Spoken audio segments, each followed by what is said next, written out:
Hello everyone, आप सभी का स्वागत है स्टडी डायनेमिक्स में। और आज हम लोग टॉप 10 जो आपका करंट अफेयर क्वेश्चन है उसको देखने वाले हैं। और आज का करंट अफेयर आपका 2 नवंबर का होने वाला है। सो पहले हेडलाइन देखेंगे और हेडलाइन के बाद हम लोग ऑब्जेक्टिव क्वेश्चन देखेंगे। सो जो इम्पोर्टेंट हेडलाइन है वो देखते हैं। पहला हेडलाइन है आपको प्राइम मिनिस्टर्स प्राइम मिनिस्टर को लेकर हेडलाइन है आपका, because of government's resolve menace of naxalism is now confined to only 3 district as against 125 districts 11 year ago. So naxalism को लेके जो ये हेडलाइन आपको आया है, बहुत सारे अगर आप लोगों ने देखा तो छत्तीसगढ़ में आपको बहुत सारे जो नक्सलाइट उन्होंने सरेंडर किया था, तो इस चीज़ को लेके बहुत सारी चीज़ें आ रही है। सो हमें ये याद रखना कि जो वर्ड आपको नक्सलिज्म है ये आपका वेस्ट बंगाल में एक एरिया है जिसके नाम से ये नाम डिराइव किया गया था। आप मुझे कमेंट सेक्शन में बताना कि नक्सलिज्म का अगर देखा जाए तो ट्रेस अगर हिस्ट्री किया जाए तो इंडिया में कब से इसका जो है वो शुरुआत हुआ था। नेक्स्ट हेडलाइन है आपका campaigning of Bihar assembly election continue in high pitch despite the bad weather.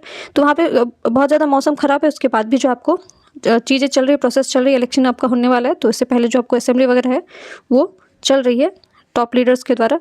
Next headline है आपको GST collection rise 4.6% at over 1.9 lakh crore rupees last month despite the rate cut. So GST collection जो है वो उसमें आपको काफ़ी ज़्यादा बढ़ोतरी हुई है। और अगर आपने देखा है तो स्लैब चेंजेस किए गए हैं जीएसटी में, जो 4 स्लैब थे उसको 2 स्लैब में कन्वर्ट किया गया है। और इसके अगर उसमें लगा था इवन अगर आप देखोगे तो ग्लोबल स्लो डाउन भी हुआ है, रसिया यूक्रेन वॉर चल रहा है, या फिर आपको यूएस के द्वारा टैरिफ लगाया गया, तो इससे जो है वो अनुमान लगाया जा रहा था कि इसका इम्पैक्ट आपको डायरेक्टली इकोनॉमी पर पड़ने वाला है। बट जो जीएसटी कलेक्शन है वो आपको राइज हुआ है, इसमें आपको इंक्रीमेंट हुआ है, तो ये चीज़ें आपको पॉजिटिव चीज़ है। 67th एडिशन ऑफ आकाशवाणी संगीत सम्मेलन बिगिंस टुमारो। ठीक है, तो आज के दिन आपको 24 सेंटर है आपका नेशन वाइड जहाँ पे आपको ये आकाशवाणी का संगीत सम्मेलन होने वाला है। नेक्स्ट हेडलाइन है आपका India's 2 time grand slam winner Rohan Bopanna announce his retirement from the professional tennis. So जो रोहन बोपन्ना है और इनको 2 बार इन्होंने ग्रैंड स्लैम जीता हुआ है, सो इन्होंने अपना अनाउंसमेंट रिटायरमेंट जो है वो अनाउंस कर दिया है। ये किस स्पोर्ट्स से एसोसिएटेड है, तो टेनिस से। नेक्स्ट है आपका आईसीसी वुमेन वर्ल्ड कप आपका चल रहा है और ये इंडिया में ही हो रहा है। तो और अगर आप लोगों ने देखा तो इंडियन वुमेन टीम ने आपको ऑस्ट्रेलियन टीम को सेमीफाइनल में डिफीट किया था और फाइनल में जगह बनाया है। सो जो फाइनल आपका मैच है ये आपको मुंबई में ही होने वाला आज के दिन है। और ये किस किस के बीच में होने वाला है, तो इंडिया वर्सेस साउथ अफ्रीका के बीच में होने वाला है। तो जीतता जो भी है, बट हमारे लिए ये याद रखना कि फाइनलिस्ट टीम आपको भी पूछा जा सकता है, या फिर ये पूछा जा सकता है कि वेन्यू पूछा जाएगा कि 2025 का ICC women's ODI cricket world cup कहाँ पे हुआ था, तो इंडिया में हुआ था। दूसरा ये कि इसका फाइनल जो है वो इंडिया वर्सेस साउथ अफ्रीका है। ये हिंदी में भी हेडलाइन है, वीडियो को पॉज करके आराम से आप देख सकते हो। 1 बाय 1 क्वेश्चन देखते हैं। पहला क्वेश्चन आपका recently Gogabil lake declared as a Ramsar site located in which state. So recently जो है गोगाबिल जो है आपको लेक को डिक्लेयर किया गया रामसर साइट, ये कौन से स्टेट में है? ऑप्शन है आपका बिहार, पंजाब, केरला, असम। सो answer will be the Bihar, ये बिहार में है आपका। और ये इसको अनाउंस जिन्होंने किया आपको मिनिस्ट्री ऑफ एनवायरनमेंट ने किया है, यूनियन मिनिस्ट्री ने किया है। ये जो आपका रामसर साइट है ये कितने हेक्टेयर में फैला हुआ है, तो 86.63 हेक्टेयर में गोगाबिल लेक है। कौन से डिस्ट्रिक्ट में है ये, तो कटिहार डिस्ट्रिक्ट में है। इसके अलावा अगर देखा जाए तो टोटल आपको बिहार में आप टोटल कितने रामसर साइट हो गए, तो टोटल 6 रामसर साइट हो गए। रामसर साइट के बारे में थोड़ा सा स्टैटिक पोर्शन में रिवाइज करवा देती हूँ आप लोग को। तो रामसर का जो कॉन्सेप्ट है ये 1971 में आया था। रामसर जो है आपका एक जगह का नाम है जो कि आपका प्रेजेंट है ईरान में है। तो पहला इसका जो मीटिंग आपका हुआ था ईरान में ही हुआ था, तो इसके नाम से ही रामसर कन्वेंशन भी बोला जाता है। और जो आपका कॉन्सेप्ट है जिसके अंदर आपको खासकर जो भी वेटलैंड है आपको, और वेटलैंड है आपको 4 फरवरी को मनाया जाता है। जितने भी आपको वेटलैंड है इसको प्रोटेक्ट किया जाता है, ठीक है, जिसके तहत जो आपको खासकर जो भी इन्वायरमेंट डिग्रेडेशन की वजह से बर्बाद हो रहा है या फिर आपको किसी तरीके से बर्बाद किया जा रहा है, तो उसको प्रोटेक्ट करने की बात की जाती है। अगर पूछा जाए कि सबसे ज़्यादा इंडिया में कौन से स्टेट में रामसर साइट है, तो प्रेजेंटली अभी आप लोग मुझे कमेंट सेक्शन में बताना। मैं ऑप्शन में आप लोग को बता रही हूँ, तमिलनाडु और उत्तर प्रदेश में से दोनों में कौन से ज़्यादा है। नेक्स्ट क्वेश्चन है who recently assume the charge of financial advisor to the defence service. So किनको अभी किन्होंने जो है वो चार्ज लिया है फाइनेंशियल एडवाइजर का डिफेंस सर्विस में। ऑप्शन है आपको राजकुमार अरोड़ा, सेकंड है आपको संजय खन्ना, थर्ड है B R Gavai and fourth है Rekha Gupta. So answer will be the Rajkumar Arora, ठीक है। उन्होंने आपको अज्यूम किया है, फाइनेंशियल एडवाइजर बने हैं डिफेंस सर्विस के लिए, और ये जो आपको मिनिस्ट्री ऑफ फाइनेंस से एसोसिएटेड है, मिनिस्ट्री ऑफ डिफेंस से एसोसिएटेड है। और जो राजकुमार अरोरा है वो 1990 बैच के आपके Indian defence account service IDS previously इन्होंने सर्व किया हुआ है। सो ये याद रखना है आपको, क्योंकि अपॉइंटमेंट जो होता है उससे आपको सवाल पूछे जाते हैं। नेक्स्ट क्वेश्चन है आपको, stampede took place in Venkateshwara temple, several peoples killed located in a which state and UT। So recently आपको स्टैम्पेड हुआ, यहाँ पे भगदड़ मची हुई थी, कहाँ पे, वेंकटेश्वर टेम्पल में, और काफ़ी सारे लोगों की क्या हुई यहाँ पे डेथ हुई। अराउंड अभी जो डेटा आ रहा है, आंकड़ा जो आ रहा है उसके अकॉर्डिंग 7 लोगों की डेथ हुई है। सो ये कौन से स्टेट में आपको वेंकटेश्वर टेम्पल है? सो ऑप्शन है आपका तमिलनाडु, केरला, आंध्र प्रदेश और उड़ीसा। सो आंसर इसका होगा आंध्र प्रदेश। वेंकटेश्वर टेम्पल जो है आपको, इसी को तिरुपति टेम्पल भी बोला जाता है, और ये आपको बहुत ही एंशिएंट टेम्पल माना जाता है आपको। और ये कहाँ पे लोकेटेड है आपका? Lush green hills of Eastern Ghat in Chittoor district of Andhra Pradesh. This temple is dedicated to Lord Shri Venkateshwara and incarnation of Lord Vishnu.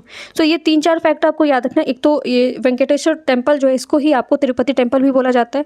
Location आपको ज्योग्राफी में पूछ दिया जाता है, तो ये ईस्टर्न घाट में, और आपको स्टेटमेंट में डाल के बोला जा सकता है कि वेस्टर्न घाट में, बट कॉमन सेंस अप्लाई करोगे आप तो आंध्र प्रदेश जो है वो ईस्टर्न साइड पर पड़ता है, ठीक है। इसके अलावा जो है ये आपको कौन से गॉड को डेडिकेटेड है, कौन से भगवान को जो है वो डेडिकेटेड है? तो ये इनकारनेशन है, रूप माना जाता है, लॉर्ड विष्णु का है। With the history of spanning over century, बहुत पुराना टेम्पल है, और इसका जो आपका अगर आर्किटेक्चर देखा जाए तो बहुत ही यूनिक आर्किटेक्चर है। नेक्स्ट क्वेश्चन है आपका, Manuel Frederick recently pass away, he was associated with the which sports. तो जो मैनुअल फेडरिक है, रिसेंटली इनका देहांत हुआ है, तो ये कौन से गेम से एसोसिएटेड है? तो ऑप्शन है cricket, polo, chess and hockey.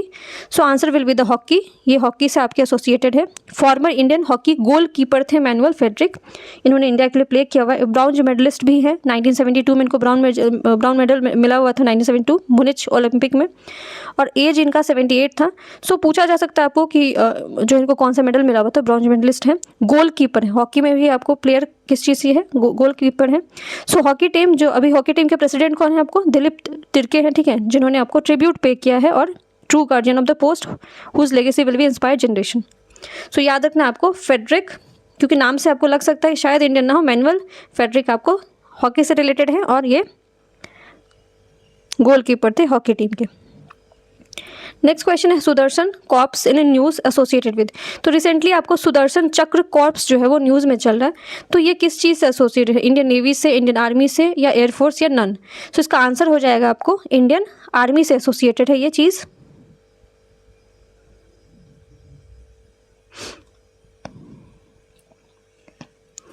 Indian army से एसोसिएटेड, इसके बारे में थोड़ा डिटेल देख लेते हैं।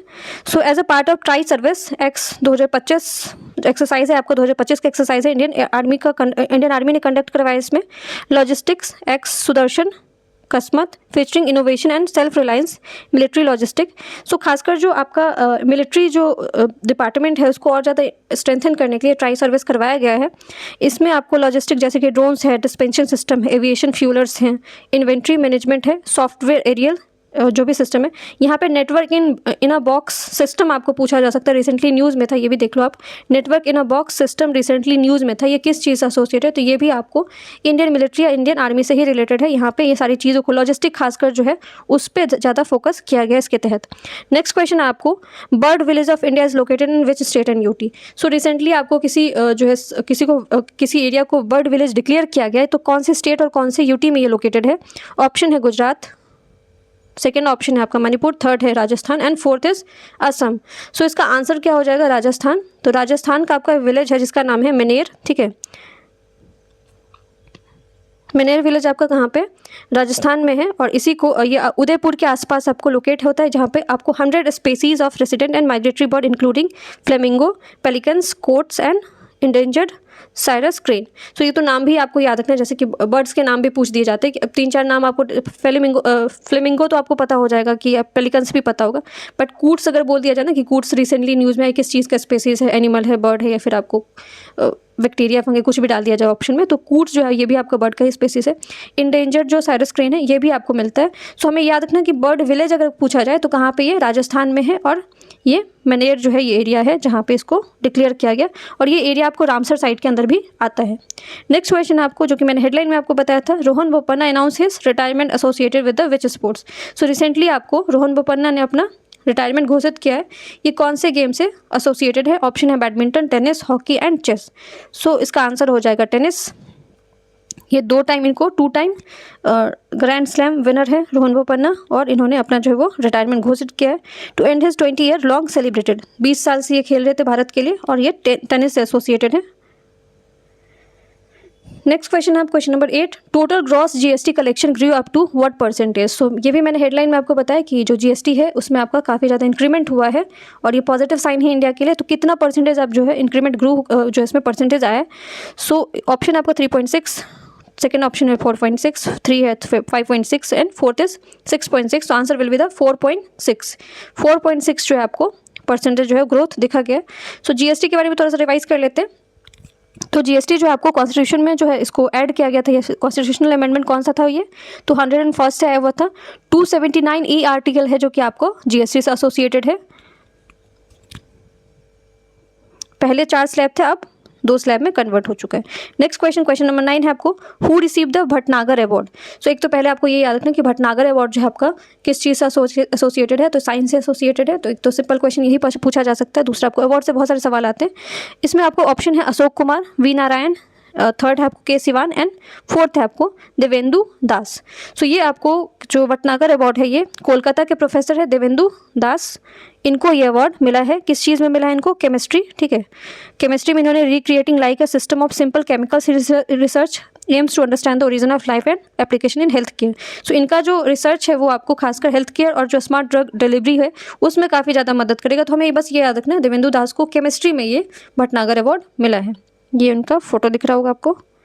नेक्स्ट क्वेश्चन, लास्ट क्वेश्चन है आपको, विच become a UNESCO creative city in the gastronomy category. So UNESCO का डिफरेंट जो है क्रिएटिव सिटी कैटेगरी निकलता है, लिटरेचर निकलता है, या फिर आपको लैंडस्केप को लेके निकलता है। तो गैस्ट्रोनॉमी जो है उस कैटेगरी में कौन से सिटी को अभी जो है वो दर्जा दिया गया है? तो ऑप्शन है आपका Bhopal, Ajmer, Agra and fourth option is Lucknow. तो इसका आंसर हो जाएगा आपका Lucknow. So Lucknow has been added to the UNESCO Creative Cities Gastronomy category for its rich and diverse जो आपको हेरिटेज कल्चर है वहाँ का, इसके लिए इंक्लूड किया गया। और यूनेस्को के डायरेक्टर जनरल कौन है आपको? ऑड्रे ऑजुले, ठीक है। इसके अलावा हमें याद रखना है कि यूनेस्को का हेडक्वार्टर कहाँ पे? तो ये पेरिस में है। और कौन से ईयर एस्टैब्लिश हुआ था यूनेस्को, ये आप लोग कॉमेंट सेक्शन में लिखना। अब थोड़ा सा नेशनल और इंटरनेशनल न्यूज़ देख लेते हैं। सो ये आपका नेशनल न्यूज़ है जो कि आपको पीएम डिवाइन न्यूज़ में था, आपका पीआईबी से लिया ये न्यूज़। सो पीएम डिवाइन जो है आपको, क्योंकि स्कीम से रिलेटेड क्वेश्चन पूछा जाता है, सो यहाँ पे जो है पीएम डिवाइन को लेके स्टेटमेंट काफ़ी सारा चीज़ है। तो हम लोग बस ये देख लेते हैं कि पीएम डिवाइन जो आपका ये स्कीम जो है ये किस चीज़ से एसोसिएटेड है। तो ये जनरली आपको नॉर्थ ईस्ट स्टेट जो है इंडिया का, उसको डेवलप करने के लिए, उसमें इंफ्रास्ट्रक्चर हो जाए, फिर उसका वहाँ का टूरिज्म हो जाए, उसको बूस्टअप करने के लिए, वहाँ के लोकल लोगों का लाइवलीहुड, वहाँ के रिच कल्चर को प्रिजर्व करने के लिए, इकोलॉजिकल हेरिटेज को प्रोटेक्ट करने के लिए पीएम डिवाइन जो है स्कीम लाया गया था। ये स्कीम आया कब था? ये तो 2000 आपको जो 22-23 का बजट था इसमें इस चीज़ को इंट्रोड्यूस किया गया था। इसमें आपको 66 करोड़ का जो है वो फंड देने की बात की गई थी। ये 26 तक ये टारगेट आपको रहने वाला है। नेक्स्ट न्यूज़ आपका विजिलेंस अवेयरनेस वीक। सो विजिलेंस अवेयरनेस वीक खासकर करप्शन को लेकर जो आपको काफ़ी सारी समस्या आती है, अगर कोई भी काम करवाने जाते हो तो काफ़ी सारे प्रॉब्लम फेस करना पड़ता है। तो ministry of information and broadcasting ने आपको विजिलेंस अवेयरनेस वीक चलाया है।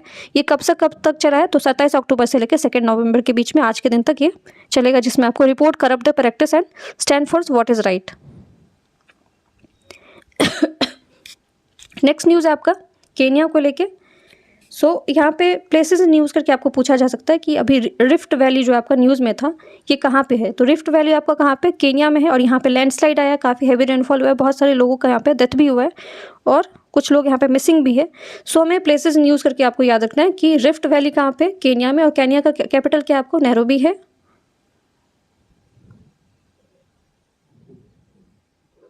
नेक्स्ट जो न्यूज़ है ये है आपका मेलिसा, ठीक है। सो हेरिकेन मेलिसा आपको आया हुआ कौन से कंट्री में आया हुआ है, तो कहाँ कौन कौन से कंट्री से इम्पैक्टेड हुआ है, तो जमाइका, क्यूबा एंड हैती।